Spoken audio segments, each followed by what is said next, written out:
You're listening to Scaling Up Services, where we speak with entrepreneurs, authors, business experts, and thought leaders to give you the knowledge and insights you need to scale your service-based business faster and easier. And now, here is your host, business coach Bruce Eckfeldt. Are you a CEO looking to scale your company faster and easier? Check out Thrive Roundtable. Thrive combines a moderated peer group mastermind, expert one-on-one coaching, access to proven growth tools, and a 24/7 support community.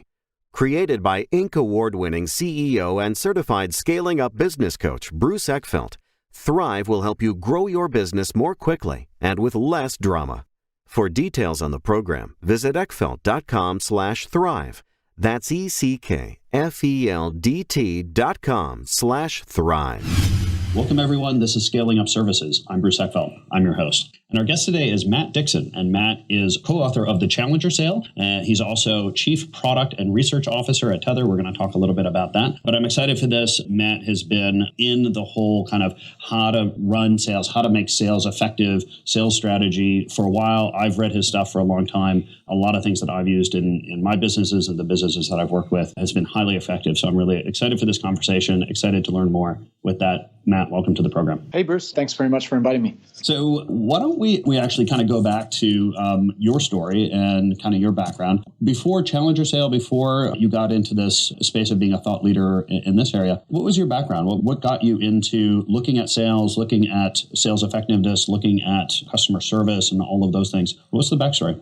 Yeah, really just dumb luck, actually. It was, I was studying, I went right from college into a PhD program. I was actually training to be an academic. So I went to get my PhD in political economy, which has very little to do with sales and service effectiveness, as you know. But what it did teach me, and I think I kind of got, as I was maybe 2/3 of the way through, I sort of soured on the idea of being a college professor for the rest of my life. And my research and my interest started to veer more towards business. And actually, I started shifting from the political science and econ department, started taking more classes over at the business school and got, more into how companies make decisions and why they do the things they do and how they can improve their operations and in effectiveness and customer experience. And so that sort of led me to, after I left, I finished up my degree. And after I left, I decided I either wanted to go into consulting or kind of for-profit research, which led me to a company called CEB, which was acquired a couple of years ago by Gartner Group. Mm-hmm. And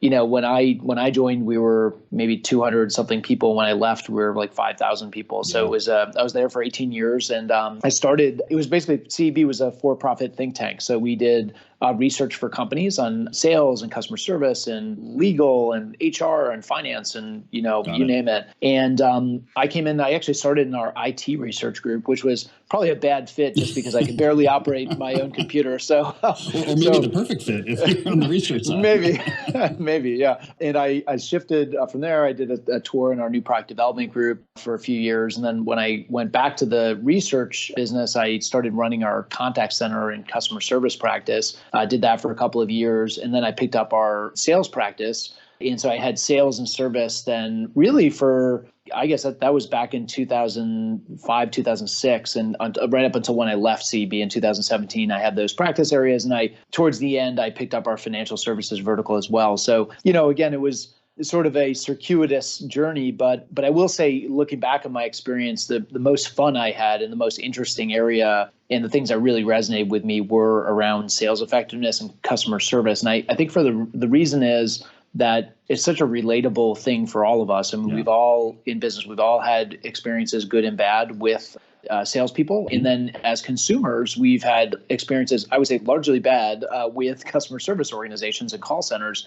And there's just, it's such a data-based world. Yeah. But the irony, I think, is that there's very little data-based research done. It's funny, Neil Rackham once told me one of his big regrets in his career, and he was kind of on a quest and still is to sort of change this, is that there's very little science and very little quantitative research done around selling, even though it's such a metrics-driven and numbers-driven function. A lot of what's out there around sales tends to be a lot of personal opinion kind of stuff. And the same is true of customer service and customer experience. There's just a lot of conventional wisdom. There's a lot of anecdotal kind of wisdom and advice passed around, but very few organizations out there actually bringing data to bear to test assumptions and say, hey, we've always believed X. Is that actually true? Does it actually benefit our customers? Does it benefit our business? Is that what our best salespeople or our best service reps actually do? And so I've always been very careful when I've been out there talking about sales or service. Say, look, I'm not a salesperson.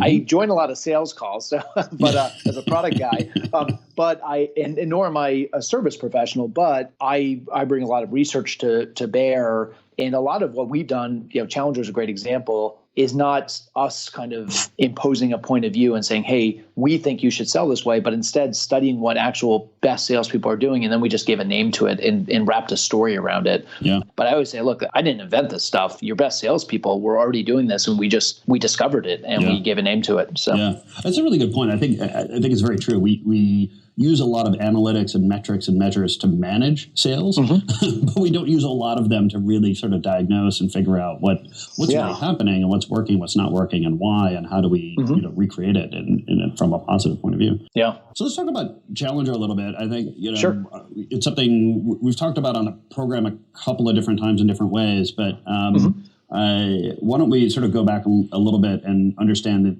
the kind of the research or the why Challenger, the Challenger sale concept was birthed, and what was the process and how you got to the book? Like what was the situation that you saw that led to the idea of doing this kind of research and identifying these kind of sales types or sales situations? Yeah, it was so back in 2007. There was a little bit of I would say almost a prequel to Challenger. So we did the research around Challenger. We actually did in 2008, and we debuted it in the spring of 2009. So you can imagine that was a really tough time to be in sales, right? Yeah. People were not spending a lot of money, and so I think we did a prequel kind of study the year before where we sort of stumbled on this notion. We were out studying a bunch of things, but we stumbled on this idea that, and it was a little bit of a head scratcher to us, that what customers were really looking for from the suppliers they do business with was a great sales experience. And specifically, they were looking for a sales experience that brought new ideas to the table, brought insights to the table. And it was interesting to us because we'd gone out to study. It was a study of B2B customer loyalty that we did, and we had hypothesized that sales mattered more than most companies give it credit for.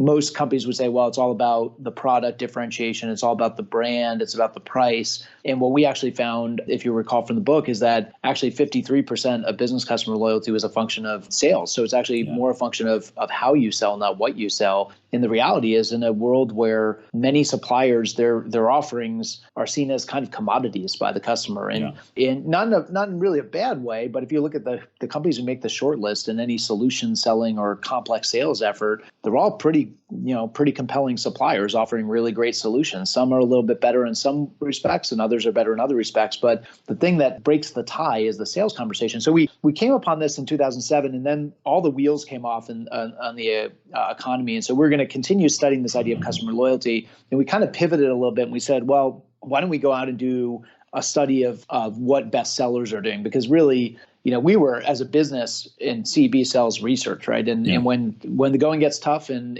people are cutting budgets, that's not a thing that people are going to keep as a discretionary product. Like meetings and research. Like I can get smart later. Right now I'm really just worried about keeping my job and keep my people gainfully employed. And so we decided the best thing we could do for our business is actually write a study. We did one big study per year, and we decided that year in 2008 we were going to do something about, I think it was something about creating the right sales culture, but we actually ditched that and we pivoted and went and studied salespeople and said, we got to really try to crystallize what is it the best sellers are doing, because if we're going to help our customers sell more in this really tough economy, if we want them to actually keep renewing their subscription with CB, we got to give them some really good stuff around and good insights around what best sellers are doing. The research was informed though by that study the year before, because we already had this insight that it's this kind of the ability to bring insights that really makes, that's the difference between the first place finisher and the second place finisher in a complex sale. And so we brought that to bear, and what we found was as you know from the research, 5 types of reps, and the winning rep, the challenger, was the rep who brought those new insights to the table. So we had this study of salespeople, and we could draw a straight line to the study we'd done the year before around business customer loyalty, and we were like, holy cow, these things,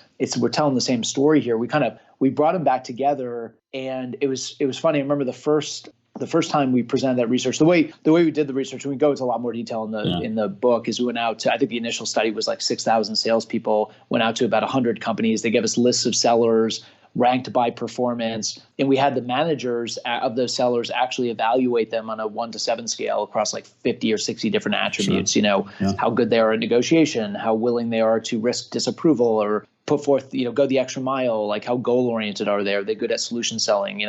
Do they bring new ideas to the table? Things like that. And what we found was that, 5 types of reps, some of the data washed out as noise, but the data that was left over kind of clumped together in 5 buckets. We came to call those the 5 profiles of salespeople. And the winning profile, as I said, this challenger profile was the rep who brought new ideas to the table. And the first time we presented it, it was pretty telling. We knew we were onto something because we were sitting in a room in Washington. This was the spring of 2009. And we always did this kind of debut, or what we used to call a preview meeting, where we brought some of our longest tenured members into our offices to hear a day-long presentation of the research and really poke holes in it and beat it up and tell us what we got wrong. And these are good friends of ours. Exactly. That's exactly right. And the idea was we're going to take it out to the rest of the world, that some of whom are not as friendly as these guys. And so, we wanted a group of friendly customers who were going to give us really candid feedback. And they did. It was great. And they helped us refine it. But there were a couple of big ahas. One was the head of sales of DuPont at this time, a guy named Dan James, who was one of our kind of guru, longest tenured members. I remember him saying, we kind of brought back a little bit of this idea of, hey, it's mostly about how you sell, not what you sell, and it's an insight-based sale. And by the way, that's what your best salespeople are doing. Check out this profile analysis we did in this emergent profile called the Challenger. And he said at the time, he goes, I didn't understand what you guys were talking about last year. Now I get it. And it really illuminated this idea of bringing insight. The year before, it just sounded kind of theoretical and it didn't make a lot of sense. But when you brought it down to what these best sellers were actually saying and doing in sales conversations, the light bulb went off for these heads of sales. The other great moment was when another one of our long-term members, a guy named Kevin Hendrick, who was head of sales at ADP Dealer Services at the time. I remember him, he was sitting in the front row, and my co-author, Brent Adamson, was the guy presenting, and Kevin was he was shuffling, like pulling papers out of his briefcase during the big reveal. When we said, hey, there's this profile, it's called the Challenger, check it out, they win, And Kevin's kind of going through shuffling papers around, and Brent says, Kevin, what are you doing? And Kevin said, and he like kind of slams his hand on the table and he goes, I just looked at my stack ranking as of yesterday of my salespeople by goal attainment. And I'm looking at the top people, and I just did a quick, who's a challenger, who's a relationship. And he's like, now I know why these people, kick butt and these other people don't. He's like, I just never had a name for it, but you guys just crystallize it. And so for us, that was a really eye-opening moment. The other thing that happened, this was kind of cool too, and this is I give the guys who ran this business a lot of credit. We had a sales consulting group at CEB. It was mostly a research business, but we had this a services group, like many of your listeners, right? We were trying to develop a services component to our business as well. Yeah. And so these guys had always focused on time and productivity assessments and coaching, effectiveness engagements, and things like that. The guy who ran that business is a guy named Nathan Blaine, who in that meeting, that first meeting, said, we are going to burn the boats and we're going to rebuild this entire business around Challenger off of one meeting, right? Yeah. We had no idea, but he was like, this is it. And after that, it was like, let's write a book about it. We partnered with HBR. We did a blog series around it that really blew up, that fed interest in the book. And then Brent and I spent the next 2 or 3 years traveling around the world, telling everyone the story. Yeah. And that business really took off. Why do you think that is? What was it about the way that you kind of modeled this and framed this that really resonated with folks? I think part of it was luck, and I think it was a good time for it. So I think, you're looking at hungry audience, right? You're looking at an environment where selling was really tough. And later on, this wasn't in the book, but you've probably seen us talk about this idea of, the customer buying journey is or purchase journey is 57% complete before they talk to a salesperson. Yep. We actually discovered that after we published Challenger. It was in the follow-up book. Yeah. We use it whenever we do keynotes on it now, but it helps explain it. So Challenger, it turns out, was less a story about selling into a downturn, and it was actually more a story about selling to buyers who are self-educating and who are empowered with information and who are boxing the salesperson out. And that story was one that every salesperson I've ever spoken to, that resonates with them. This idea that I get called in late, I sit down with the customer, they've already decided how I fit into their world, what we can do, and it's really hard to undo that teaching, or undo that learning that the customer's already done. And so I think there was that. So I think it was a systemic thing that customers were learning on their own. Selling was really tough. I think the other thing is a lot of companies were candidly frustrated with the returns they'd gotten from kind of classic solution selling, open-ended needs diagnosis. I think most companies would say my very best salespeople were the only ones who could ever really master that approach to selling, because it's really, really hard. The idea that a salesperson could sit in front of a customer and just by dint of the incisiveness of their questions, could get the customer to say something that they could then hook their value proposition to or customize a solution on the fly is just a really high-end skill. Certainly, our best sellers are very good at that. And they continue to be very good at that. But it was something that companies really struggled to get everyone to master. And so companies had gone down this solution selling journey and this needs diagnosis journey for a really long time. Yeah. And I think a lot of them were just frustrated with the fact that it's not paying off the way we thought. It's just been a bear to get it up and running. And then I guess the third thing is what I said before, that we brought science and data to a function that to study a function that a lot of people hadn't studied with science and data before. And most of the other sales books and sales research out there, which are written by people who have decades of experience and tons of personal experience in sales that I don't have, but a lot of them really start from that perspective of, hey, in my 30 years of sales experience, here's what worked for me, and now I'm sharing my secrets with you, which is fine, but it's not a database study. It's sort of an N of one kind of experience, and it has its place. But I think what we were able to bring is this idea of like, hey, we studied this with data. We're not salespeople. We're researchers. And then I think the last thing I would say is the counterintuitive nature of it. The fact that we said, actually, it's this profile of the challenger, and it's the one who finishes dead last is the relationship builder. And by the way, that's what you're telling everyone to go do, is be a better relationship builder. So you couple all those things together, and it was a little bit like, that it was kind of this moment in time, I think, that created this excitement around this specific piece of research. And then now there's been a lot more work done by other folks. John Doerr and Mike Scholes over at Rain Group have done a really interesting book around inside selling. You've got the guys at CBI, Tim Reeser and his colleagues putting out great work around messaging and how you think about, message differentiation. And there's been this groundswell. There's still a ton of work out there on needs diagnosis and solution selling, of course. Yeah. And we've always said this is a little bit like the next tool in the tool belt, right? So it's always your best sellers are going to be really good at needs diagnosis, but what's next? We're not telling them to ditch what got them there, but we're telling them they need to add a new set of skills to get them to the next level. So I think it's all those things that kind of, And I love the irony that in order to increase your sales, you focus on sales. There we go. It's kind of a meta on the whole thing as well. It's funny because we had the sales practice at CB was founded in like 97, I think. And from 97 till 2007 or 2008 had actually never studied salespeople, which is kind of interesting. And I think we'd always looked at that and said, we're going to study issues of,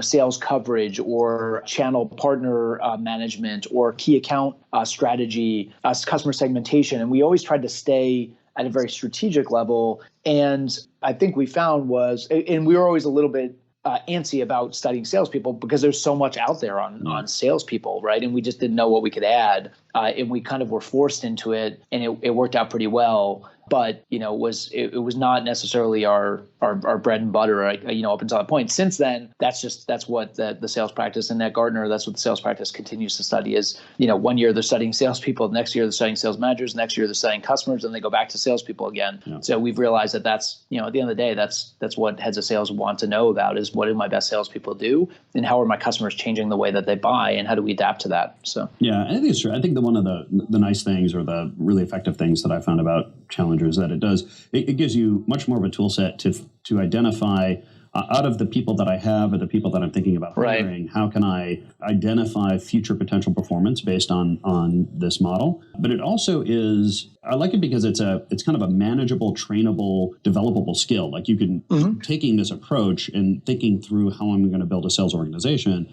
it gives me some tools that actually allow me to do that versus, and we can step through the different types in a minute, but I think the lone wolf kind of model has always been super effective. And I think everyone's been out there looking for, just that master salesperson who can come in and he or she can, just like all of a sudden make it rain and you don't know exactly what they're doing and they show up late one day with, 6 orders and, it's great, but it's not something that I can build an organization around. It's not something that I can manage. And I think the challenger model gives me a lot more tools as an organizational sort of strategist and designer is figuring out how to really create sales that way. Why don't we walk through the types just for those people that are not super familiar with the research and the 5 types. Walk us through those and then let's talk about the challenger in a little more detail. Yeah, sure. So we 5 types of sellers. We always are careful to make sure that people think about these in terms of kind of college majors, right? So they're not mutually exclusive. There's a lot of bleed. And the important thing, there's an important message here for salespeople, which is you might, when I go through these, you might say, oh, I'm a hard worker or I'm a relationship builder. I'm not a challenger. But we found is across all the people in our study. And as that we continue to do, we did more consulting with companies, we collected more data and we continued to validate the model. I think when I left CB, there was data on 250,000 salespeople. Wow. And we found that every single one of them could be statistically placed into one of these 5 profiles. But the important point is nobody's 100% of one profile. They've got elements of the other 4. Yeah. And so for salespeople, that's good news, right? I've got a little bit of challenger in me. And what you're telling me to your point before is let's up the levels on challenger. Let's exercise that muscle. We've gotten really good at being a relationship builder. Now let's exercise this other muscle set. And those 2 together is going to be a really powerful combination. So it doesn't come across, I think, to salespeople. Hopefully, sometimes I guess it does, but we try to avoid this as a personality-based thing, but more a learnable thing. So the 5 types are hard workers. They're very focused on kind of, get a lot of deals in the top of the funnel, execute against the sales process, and I should hit my number by the end of the year. It's sort of a throughput management approach to sales or mechanistic approach to sales. Yep. They place more phone calls and answer more emails than anybody else on the team. You've got your challengers, and challengers are kind of the sharp-elbowed, opinionated know-it-alls of the team. They're always up for a good debate. They like debating their colleagues, their manager, the senior leadership at the team, the product organization. They like to get into debates with the customer too. They live for it, actually.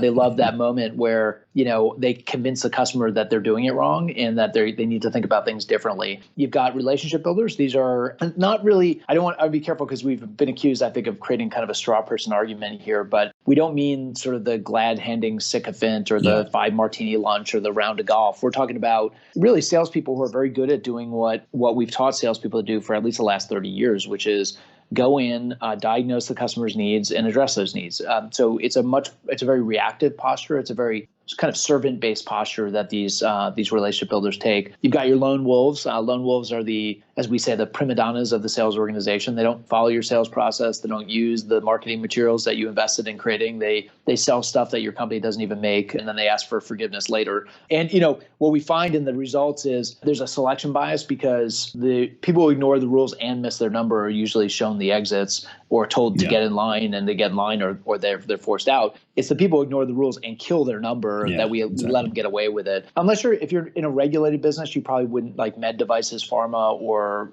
financial services, you wouldn't see this. But everywhere else, you do find a lot of lone wolves in the high performer population because they make it rain. To your point before, then you got your problem solvers. Problem solvers are sort of more of a customer service rep in salesperson's clothing. They're more focused on post deal execution than getting the next deal signed. So customers love that posture. They love that the person who sold them the solution or the service is going to be there to make sure that it gets delivered in the right way and delivers the value to the customer. Sales managers would prefer that the salesperson hand that off to somebody else in the company and they get back to selling the next deal in the funnel. So those are the 5 types. Got it. And I think hopefully people are kind of thinking through their teams or even their own selves and kind of figuring out. And I think your point is really important. I'm not sure when we originally kind of started talking about it, it may have come across the wrong way. But these are not fundamentally the personality types. It's rather kind of the skills or approach or frame that you kind of have, and that you can kind of adjust and change this through coaching and training. And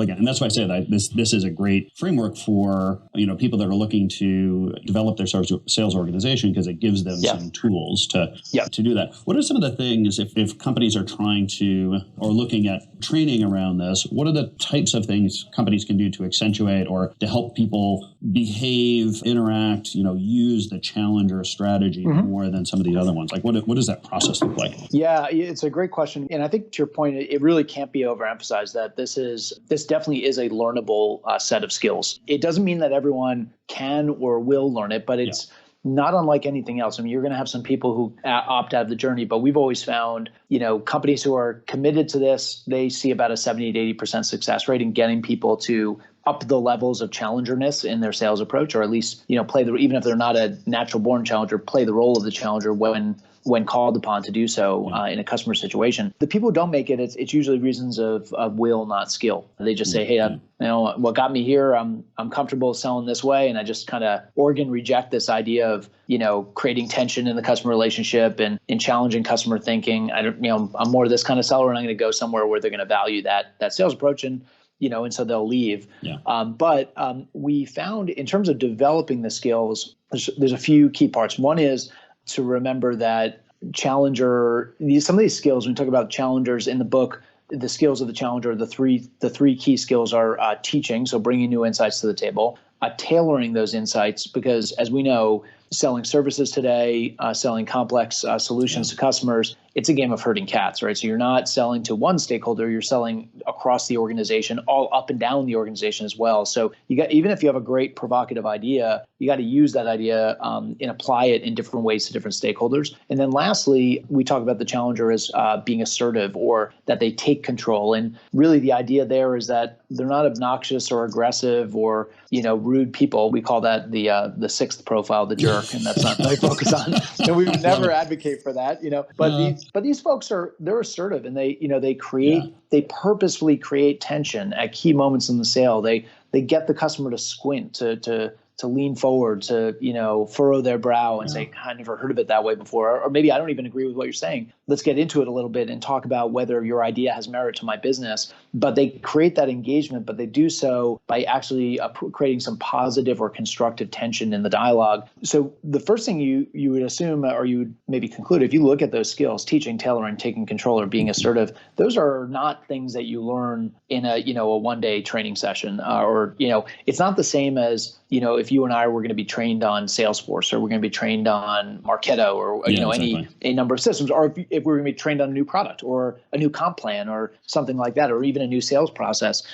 Those are things that are kind of rote. These are very nuanced behaviors. And so what we always say is you can expose people to it in the classroom, but they're not going to learn how to get good at it in the classroom. So the second piece is the importance of coaching and manager-led development or leader-led development. To get good at this stuff and to get comfortable with the idea of creating tension in the sales conversation takes a manager who, A, knows how to coach. And I think the truth is most sales leaders and sales managers confuse coaching with performance management, and they're two different things. So one, they know how to coach, and two, they know what to coach to. So they themselves can demonstrate and really understand at a deep level this idea of teaching, tailoring, and taking control, what that looks and sounds like, what it is, what it isn't, how to practice it in a safe way, how to get good at it, learn from your mistakes, etc. So coaching is absolutely critical in the challenger business. And this actually, as an aside, that business was sold by Gartner actually last year. So it's an independent company now called Challenger Inc. And what those guys will always tell clients who are going down this path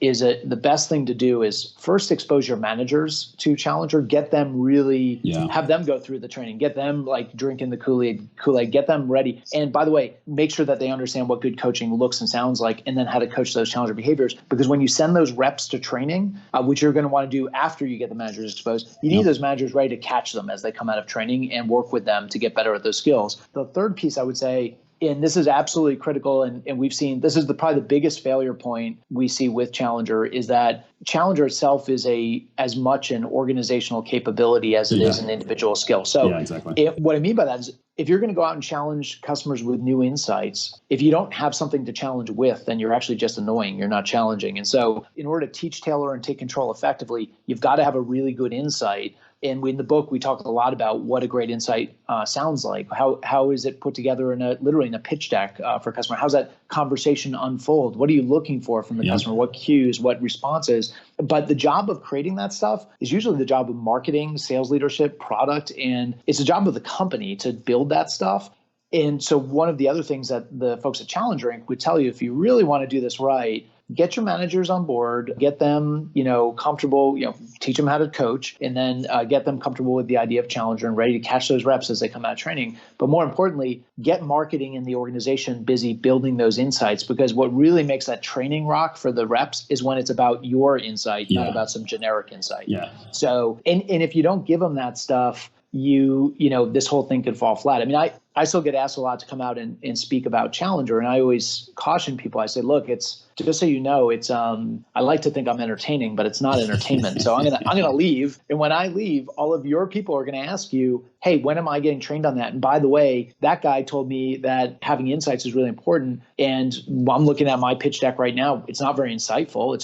It leads with what makes us unique. It doesn't lead to what makes us unique. It's very generic. It makes us sound exactly like our competitors. So when is marketing going to fix us? And so what you have happen is the sales force puts a lot of pressure on the organization to act. And so I always tell people, like, bring me on and have me speak about it when you're ready to light this candle and go. But if you want somebody who's just going to motivate people and entertain folks, like, there's lots of people who can do that. Yeah, no, I agree. I've seen it happen so many times that you kind of got in on the sales side and you sort of train the salespeople on this process and kind of the way to do this, but then there's no system and there's no data, there's no insight, there's no materials that they can actually use. So now they're falling flat because they might be able to execute the moves, but they don't have the materials to actually make those moves stick and be impactful for the actual sales process. So no, this is great. And I think folks that are listening, that have been struggling with sales, great book, great process, highly recommend kind of digging into it and understanding how this works. And I think certainly if you're dealing with a fairly complex sales, which I think all service sales are complex and at some level, this is a great way to create some structure and create some strategies around how do you actually sell and how do you train people to sell effectively. So why don't we talk a little bit about what you're doing now? Because I know you're at Tethr now. Give us a sense of how you've kind of transitioned. What parts of your background are you using? What are you focused on now as product development? Sure. Yeah. So I work at a company called Tethr. We are an AI-based voice analytics company. We're based out of Austin, Texas. Although in all fairness, I think I actually my home is like seat 3C or whatever, on whatever United flight is traversing the country. So what we do as a company is we help organizations basically mine their existing voice of customer data. So by that, I mean the recorded phone conversations, call center based phone conversations, chat and email interactions, WebEx, Zoom, GoToMeeting, Skype calls that you might have as a salesperson with a customer. All this data that companies are recording, their conversational data with their customers, we help them mine that for insights. So a couple of use cases, we work with a lot of call centers to help them improve productivity and improve the customer experience by reducing the level of friction and effort in the call center interaction. And call centers are very good at creating a lot of friction and effort. And so we help them mine those and understand what are the things that are driving escalations, driving customer frustration, getting customers to threaten to call the Better Business Bureau and fire off nasty tweets, and understand those things so they can coach and train their folks on eliminating them. We work with a big global trading desk, commodities trading desk, and they use our product to actually do compliance at scale. So they've got a team. Yeah, they've got several thousand traders around the world, and they've got a team of a few dozen compliance managers who kind of spot check calls to make sure traders are not engaged in bad behavior that's going to get the company in trouble and put customers at risk. And so we've actually taught a machine to go and basically listen at scale for all of the bad behaviors and then surface up the bad stuff to the good people so they can take action on it. We work with some product organizations where they are kind of moving away from or trying to move away from surveys, which is the primary way they get feedback on their products. And now they've realized that a lot of the rich product feedback is actually coming in through the call center. And so work with CX leaders and product leaders to mine that voice of customer data to get feedback on products and value proposition and pricing and messaging and marketing campaigns. And then in sales, we're doing work with companies who are think what we found is more and more companies are selling over the phone or over WebEx or GoToMeeting or Zoom or Skype. It's sales is coming inside. Even, there's inside sales, but everyone's really an inside salesperson. Even field salespeople are kind of inside salespeople. So most of the selling effort is actually happening virtually. A lot of companies are recording those interactions, and they're not doing a whole lot with it. I mean, you might have managers go back and listen to a call from time to time for coaching purposes, but there is a ton of data trapped in those calls. Yeah. So what we do is we will go in and work with a B2B sales organization. Maybe they have 100 reps or something, and they say, well, why is it that these 20 reps are kicking butt, but these other folks are kind of lagging? And what is it that they're doing specifically? How are they positioning our product? How are they handling customer objections? What's the timing of the call? How does it unfold? How are they using the insights that we created? Are they using the insights we created if we're going down the challenger path? Are they even using the sales training that they've been trained on? And that's been a real pain for sales leaders for a long time, is being able to quantify the returns on transformation, on training, on new collateral, on pricing, and so on and so forth. And we can kind of demystify a lot of these things. Say, okay, of your 100 reps, here are the ones who are actually using the skills that they were trained on 6 months ago. Here are the ones who are not. Here are the ones who are trying but struggling. And by the way, these insights you built, they aren't really resonating with the customer because you're getting this kind of feedback. Yeah. Or you guys all think your competitor is company A. It's really company B. That's the one that's coming up more often. Or, it really. It takes a lot of the gut instinct kind of out of sales and brings more data to bear. So it's fun. It's fun work for a researcher. It's cool because it's, for me, we wrote Challenger off of surveys, and this is like, the next step of going to raw conversations is sort of the next frontier in sales research. Yeah. So. After this, you'll have to have like scanners on people's brains and looking at their brain waves and seeing what the feedback is. I would joke, but I think it's probably coming at some point. Yeah, exactly. Matt, this has been a pleasure. If people want to find out more information about any of the stuff we've talked about today, and I know we've talked about quite a bit, what are some of the good resources, or what are some ways to get more information? Yeah, so a couple of things. One is I always make an offer to people to reach out to me on LinkedIn if they like. It's Matt Dixon, Dixon. Feel free to shoot me a LinkedIn invitation if you have questions or you want to just follow up or just be connected. I always encourage people to do that. Sometimes these things can just leave people confused at a higher level. And so I say, follow up if you have questions, and let's keep the dialogue going. And then if you'd like to learn more about Tethr, our company is at tethr.com. And that's because we're a startup. We misspell it on purpose because that's what startups do. We didn't buy the extra vowel. So it's TETHR. So like Tethr, but without the last E, .com. And again, we're based in Austin, Texas, and love to tell you more about the work we're doing. Cool. I will make sure both of those links are in the show notes so people can click through and get that. Matt, this has been a pleasure. Cool. Thank you so much for taking the time. I really appreciate it. Thanks, Bruce. It's been a really fun conversation. You've been listening to Scaling Up Services with business coach Bruce Eckfeldt. To find a full list of podcast episodes, download the tools and worksheets, and access other great content, visit the website at scalingupservices.com. And don't forget to sign up for the free newsletter at scalingupservices.com/newsletter.